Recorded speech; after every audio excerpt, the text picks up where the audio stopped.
Today we're going to be doing a tier list, and we're going to be ranking all of the races in Morrowind. But yeah, let's just jump into this race tier list and start ranking these races. First things first, right off the bat, I just want to say I've been playing Morrowind for a solid 20 years at this point. And in those 20 years, I've definitely played every single race at least once, except for one.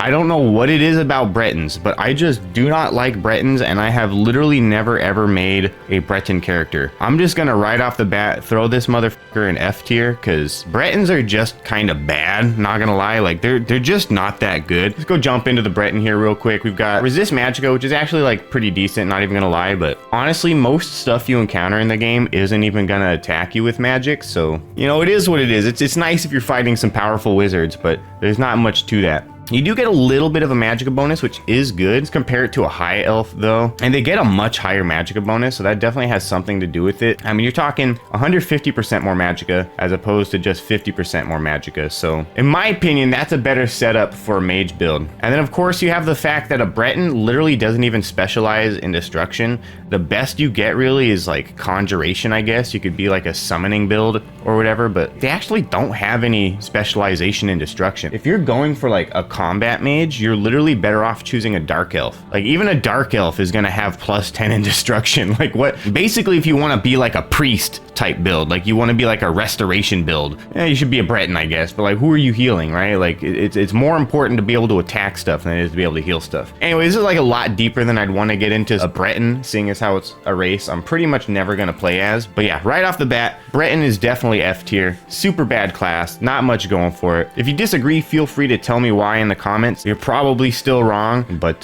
feel free to tell me anyway. Let's see, do we just go in alphabetical order at this point, or what do we do? Actually, let's just skip ahead to Dunmer. Dunmer is a nice one. I like Dunmer. I consider Dunmer to be a nice jack of all trades class. I would put it in S tier if it was like really good at any particular thing, but because it's just like not great at anything, but it's good at everything, is kind of the best way to describe the Dunmer. Pretty much no matter what kind of build you're making, a dark elf works for it. Like, you want to make a warrior? Okay, cool. You've got Longblade.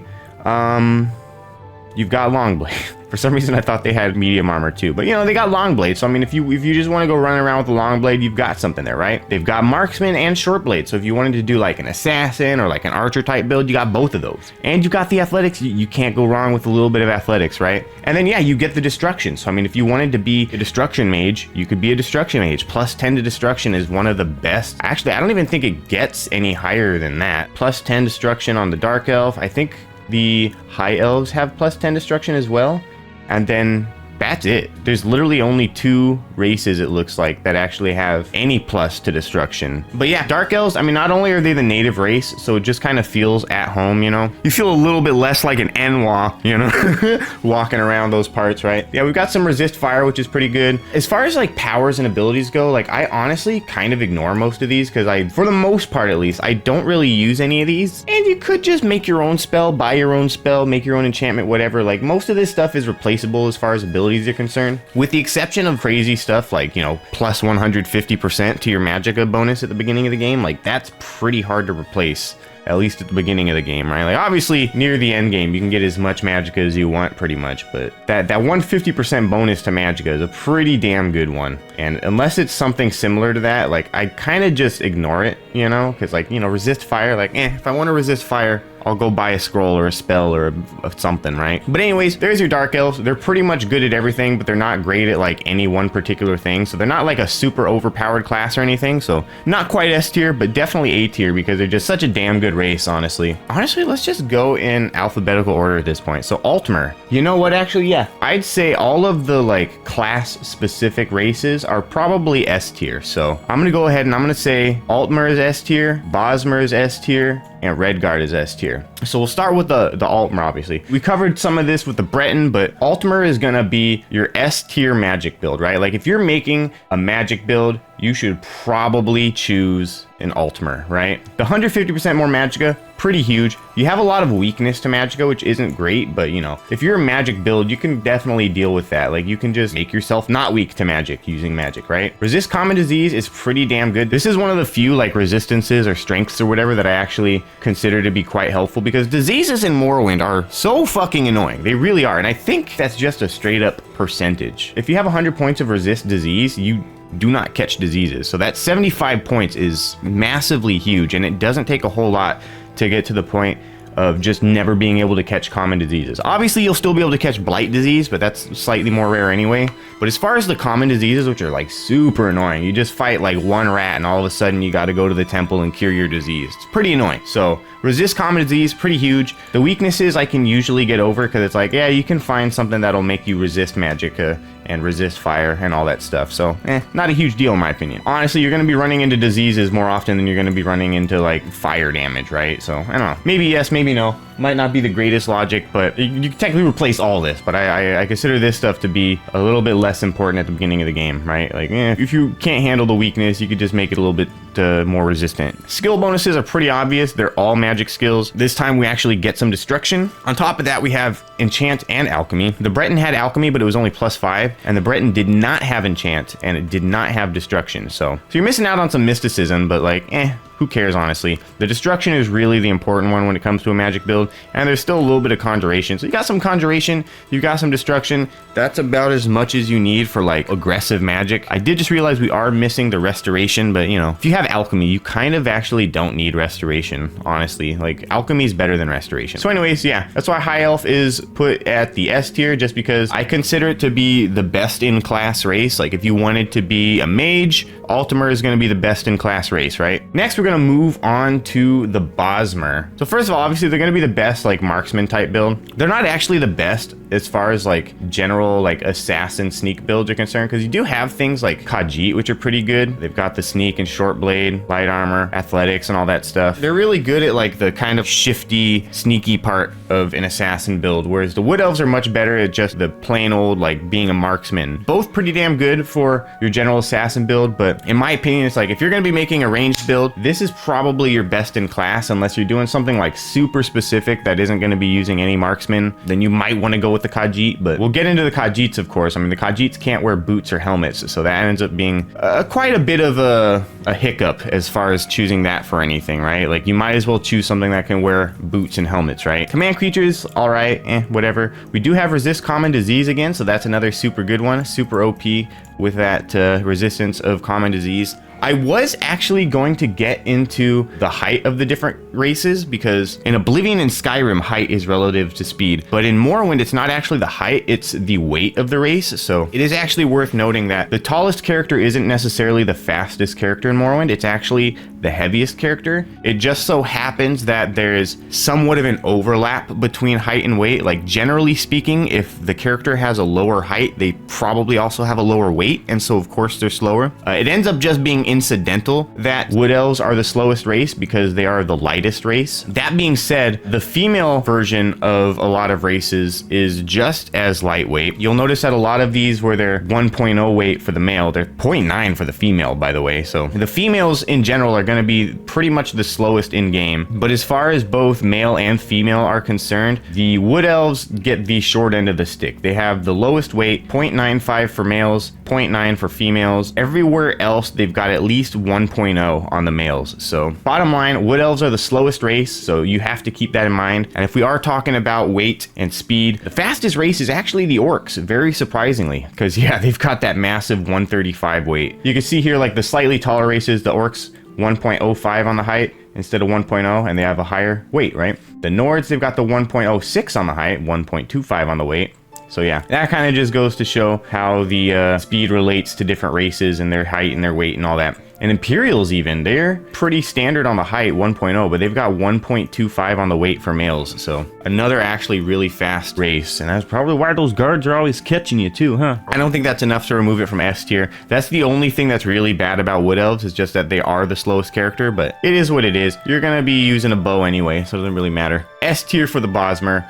Red Guard, Similar logic, it's the best in class for a warrior. If you want to do just a straight up warrior class, chances are Redguard is your best bet. Now obviously you have things like Imperials and Nords and Orcs, but they kind of strike me as more like specialized combat builds, like something that might be more of like a Berserker or something like that, right? As far as just like an overall warrior knight type build, Redguards are going to be your best bet. They have one of the biggest bonuses, period. There's not a whole lot of races that have a plus 15 to anything, but yeah, they have a plus 15 to Longblade, which makes them the best race as far as Longblade is concerned. If I understand correctly, nobody else has that much Longblade. We've got plus 10 on Longblade in some places, but definitely no plus 15. Almost nobody has plus 15 in anything, so plus 15 on literally anything is a huge thing to have. So yeah, plus 15 in Longblade makes them the best class right out of the gate for using Longblades, which is honestly like kind of the weapon to use. There's going to be a lot more variety. I'm pretty sure the strongest melee weapon in the game is the Daedric Claymore or Daikatana, one of those two. So if you want to be like the most powerful combat build, you should be choosing Longblade. And this guy has the best bonus in it, so yeah. And then yeah, you get some athletics, always great. You got the heavy armor and medium armor, so you get the choice between heavy and medium armor, which is super awesome. I like to use medium armor. And then of course you've got like axe and blunt weapon in case you're like, oh, I'm too good for the long blade thing, I want to use an axe. Super great skill set for your average warrior build. Adrenaline Rush is actually a pretty decent power considering the fact that like I'm probably not even going to use it ever. Adrenaline Rush, it fortifies speed, strength, agility, endurance, health. Super great. You pop that bad boy right before a fight and you've got 60 seconds of like being a crackhead basically. Resist poison, pretty decent. Resist common disease, again, pretty wild that all three of the S tiers have that 75% resist common disease. Totally did not plan it out that way, but the resist poison is also a pretty good one too. So yeah, double resistance at 75%. So super duper good resistances. They are, I think, slightly on the heavy side now. 1.1 is not the worst in the world. So you're going to be a little bit faster than some of the stuff out there. You're going to be faster than like high elves and dark elves and stuff like that for sure. So pretty good one. It's a pretty simple one. You've got the best long blade. You've got some heavy armor and medium armor, some athletics, some pretty decent resistance, and honestly actually pretty decent power too. But yeah, they end up being just the best overall warrior build, and that's why I put them in S tier. They're pretty damn good.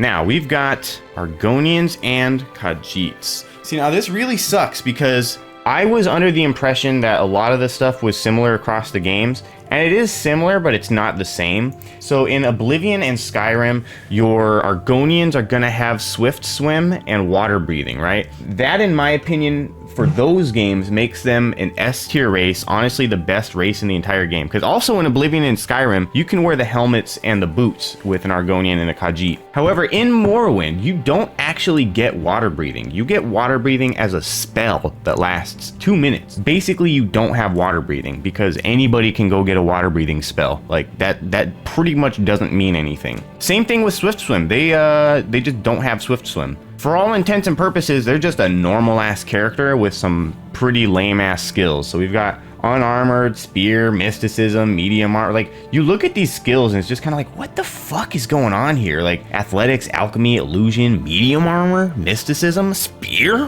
What the fuck are you doing? The 15 to athletics is pretty awesome. If you just want like a character that's super fast right off the bat, I mean, that's going to do pretty good. As far as weight is concerned, 1.1, they're going to be a little bit on the faster side, so you could make a pretty damn fast character with an Argonian, but the lack of an actual water breathing or swift swim mechanic kind of deletes them as an option for me, because again, they are straight up my go-to for Oblivion and Skyrim because they're the most overpowered characters. Like, everybody else has something you can make up for with a spell. Technically, you can still make up for the water breathing and swift swim with spells, but to have it as a permanent effect, that's obviously better, right? You just jump in the water anytime and you're always faster, you can always breathe. It's cool, right? And like no other race has anything similar to that. And anything that any other race has, you can kind of just make up for, right? And again, you can still make up for the water breathing, but the fact that it's like a permanent effect, I think, makes it a little bit different, right? We do have a pretty massive resist poison. You just resist all poison, which is pretty cool. And then again, you have the resist common disease, 75 points on self, pretty good. But, you know, for something that would be an S tier, it's kind of a pretty useless class in Morrowind when you really consider everything. Like, what kind of build are you actually going to do with this, right? If you want to make a magic build, guess what? Almost every other magic option is a better option. If you want to do some sort of like weird warrior build, even if you wanted to do a spear build, like the +5 isn't worth it. Like almost any other warrior build would be better even with a spear. athletics is cool and all, but like 15 athletics doesn't make you good at being like a assassin build or anything. It just makes you move quick, right? So it's just kind of a weird race. There's really not a whole lot you can actually do with this race, honestly. I mean, you can do anything with any race, but it's just this race doesn't lend itself to any particular build, and any particular build that it does lend itself to is just not that good. Like, what are you gonna do? You're gonna be like a fucking dude with like a spear and medium armor who like is really good at alchemy? Like, what even is that build, right? So unfortunately, I almost want to put them in F tier, but they're not quite that bad. They're still something I would use. So I'm gonna put them in C tier. It's ironic because the Breton's honestly more useful than the Argonian, but like Argonians are cooler, and I've literally never used a Breton, so they have to be F tier because they're just so bad that I've never wanted to use them in any of the games. I think Khajiit is also gonna be C tier. I think anything that limits like your ability to wear helmets and boots, it's hard not to put that in C tier. I don't want to put it in F tier because it's not like it's completely useless or anything. Khajiits are actually like somewhat decent classes. I mean, they've got the acrobatics, the athletics, hand-to-hand, light armor, security short. So if you wanted to make like an assassin type build, they're actually pretty good. They've got sneak, short blade, security, athletics, acrobatics, light armor. Like, they literally have like almost every skill you need to make an assassin build except for marksman. So if marksman isn't your thing and you just kind of want to make like a night blade type build, Khajiits are pretty damn good for that. They do have demoralize human, which I kind of forget what that does. Increases the flee value. Night Eye, it's whatever. Like, I've never liked Night Eye in any of the games. I consider Night Eye to be a throwaway spell. Just like turn up your screen brightness, bro. Like, Night Eye looks too ugly to be worth using. Like, there's never any situation where I'm like, man, the game is so dark that I want to make it look like shit just so I can barely see. Like, Night Eye always makes the game look like shit. Like, I don't want to play a blue video game, right? It is just stupid. Like, I really wish Night Eye just made the world brighter and it didn't add some stupid color effect, because it literally just makes the game unfucking playable. It's not like the game is so dark that you can't survive without Night Eye, right? Like, the game's dark, don't get me wrong. It's really annoying that the game's dark, but like, it's never been dark enough to where I'm like, dude, I need some Night Eye because this is ridiculous. No, like, you just deal with the fact that it's dark. You can still see everything. It's just fucking dark and annoying. They're actually a really good character, but unfortunately, I'll put them in C tier just because they're not like, actually, no. I'm gonna put them in B tier just because they're like still kind of on the bad side because of the armor thing, like the helmet and the boots, but they are better than Argonians in the fact that like they actually kind of do have a place, right? Like, you can actually make a decent build with the Khajiit. You can't really make a decent build with an Argonian, right? To make a decent build out of an Argonian is to essentially try to make a decent mage build out of like a red guard or something, right? Like, sure, you could technically make a decent mage build out of a red guard, but like, they don't lend themselves to a magic build in any sort of way, really. So yeah, you know, Khajiits and Argonians, both pretty bad, but the Khajiits are better than the Argonians because you can actually use them for something. So yeah, they get B tier instead of C tier. Good for them. And we're down to these three. Let me start with Orc, actually. Orc is an interesting one because they are actually pretty good at melee combat. Medium armor and heavy armor again. So you have your choice there between medium and heavy armor, which is good. Makes sense too, because Orcish armor is literally a medium armor. It'd be kind of ridiculous if they didn't specialize in medium. They have block and armor, both pretty important. And they have axe. I mean, like, they make a decent warrior build, but they make like a suboptimal niche warrior build. You know what I mean? And then, yeah, speaking of making a berserker build, these guys actually have berserk as a power. It's very similar to the red guard power, except for it actually drains your agility too. And the thing about this thing is when you drain your agility by 100 points with berserk, it makes it so you are extremely likely to get knocked down. And then all of a sudden your orc is on the floor sitting there trying to catch his breath. Meanwhile, you're getting smacked to death, like literally to death. You're just dead now because you're on the floor trying to catch your breath and the other person is just stabbing you while you're trying to breathe. I pretty much never use berserk. It's honestly not worth using unless you're just gonna like go in and boom, boom, hit him twice and be done. If you plan on getting hit even once, don't use berserk because you're gonna end up on the floor and you're gonna end up dead. Resist Magicka 25 points on self is kind of surprising, actually. That's actually pretty decent. They're not a bad race by any means, but like they are kind of like a weird niche of warrior build that isn't like super optimized, but they are also the fastest race with their weight, so it's actually a pretty tough call there. I originally wanted to put them a bit lower, but I think we're gonna put him in B tier. He's pretty good, but he's not that great. Let's go to the Nords now. So Nords are actually pretty good if I remember correctly.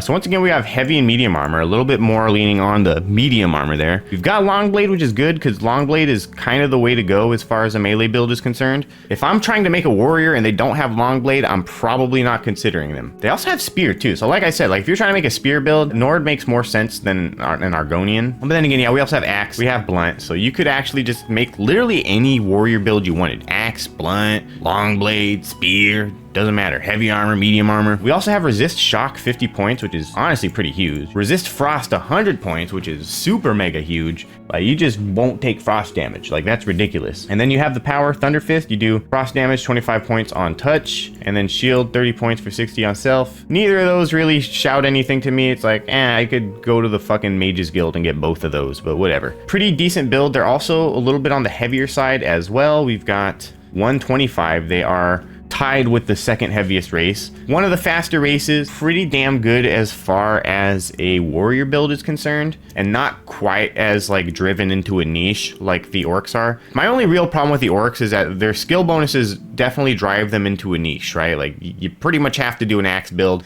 unless you just want to ignore your bonuses and start with like a lower level and long blade and whatever. It is what it is. I personally like these more than orcs, so they're gonna get a slightly better rating than an orc. You may disagree with that, but other than the speed, they're better. And then last but not least, we have Imperials, which is gonna be an interesting one. I don't really know how to rank this one. So we've got Speechcraft and Mercantile, which honestly, do any of the other races have anything like that? Speechcraft or Mercantile? Yeah, no, they straight up are. They are the only class that has that. These right here are about to ruin his ranking. I didn't realize how stupid that was. Long blade plus 10, pretty good. Blunt weapon plus 5, pretty arbitrary, somewhat redundant. And then you have light armor? Like, what? Like, that just seems like a leap out of like left field. Like, why light armor, bro? I've never seen an Imperial wearing light armor. They're always wearing heavy armor. Like, every Imperial in every game is quite literally a guard, bro. Like, I've never seen Imperials that aren't Imperial guards and they're all wearing heavy armor, bro. And for some reason, they're like, we're gonna make them a light armor class. Like, what? Like, honestly, this is just like, this is a schizo build right here. Who the fuck was in charge of making the Imperials so fucking god-awful? What am I looking at right now?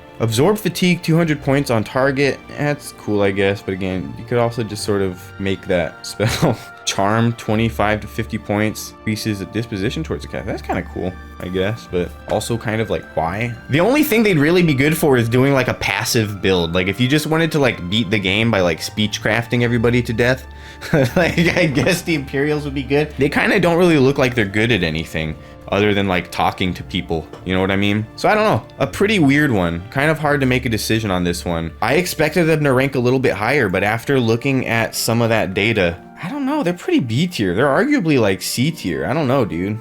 Nah, these guys are C tier. In Orc, you can at least make some sort of like niche warrior build with. The Imperial is just like, oh, I'm gonna be a mercantile build? What am I gonna fucking do with that, right? Like, yeah, Imperials get a C, honestly, which is very surprising because I don't remember them being so bad, but like, I guess when you really look at their stats, it's like, what are you even doing? But yeah, I think that's a pretty good lineup here. We've got Bretons on the bottom where they belong. We've got our 3 flagship class races up in the S tier, which makes total sense. Best in class for mage, S tier. Best in class for ranged, S tier. Best in class for melee, S tier, right? That all makes pretty good sense. A tier, we've got Dunmer, of course, because they're like a nice jack of all trades, but they're not quite S tier because they're not like super amazing at anything. Nords are also A tier just because they're like a really good warrior berserker type of build, I don't know. B tier, we've got some classes that are like usable, but they're also kind of weirdly niche or have some sort of weird problem with them. So you got Khajiits and Orcs there. Khajiits are a really good race. They'd be probably A tier, maybe even S tier, maybe S tier, if you could actually wear helmets and boots with them. But those beast limitations, man, they hold you back. They hold you back. I think it's weird that they didn't get any sort of bonus, right? Like, they have something taken from them, but they don't have anything added to them, right? Like, you would think that like, oh, you can't wear helmets or boots, but you get 10 extra skill points at the beginning of the game, right? Instead of totaling to like, 330, have it total to 340 or 350 or something, right? Oh yeah, you don't get to wear helmets or boots. And yeah, you just get fucked in the ass. There's nothing else. There's no like, oh yeah, you don't get to wear helmets and boots, but you do get to start with slightly more attribute and skill points than every other race. Like, no, there's none of that. It's just they fucking suck. C tier, obviously Argonians because they're a beast race, and there's just like really nothing you can do with an Argonian. Honestly, Argonian's almost F tier. It's just,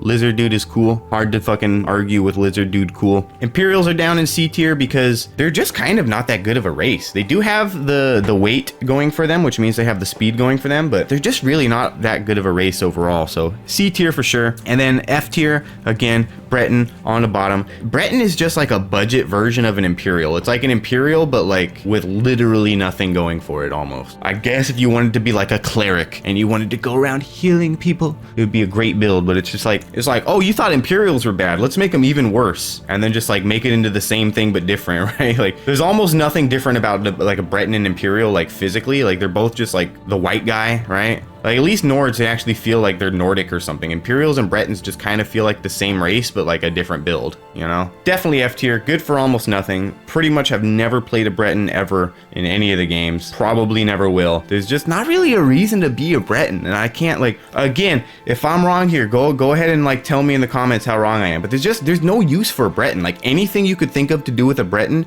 you could do better with any of the other races. So it's just like, why do it at all, right? But anyways, that is the tier list. Hope you guys enjoyed it. Hope you guys agree with it and all that stuff. If you disagree with some stuff, feel free to let me know. Tell me what you think about races. Maybe there's some certain things about some of these races that I'm missing that, you know, make them a lot better than I made them seem. You'll just have to let me know, because I didn't see any of that stuff. So yeah, if you enjoyed the video, make sure to leave a like. I definitely enjoy that. Make sure to subscribe if you want to see more of this content or my other gaming content. And yeah, I will see you guys in the next video.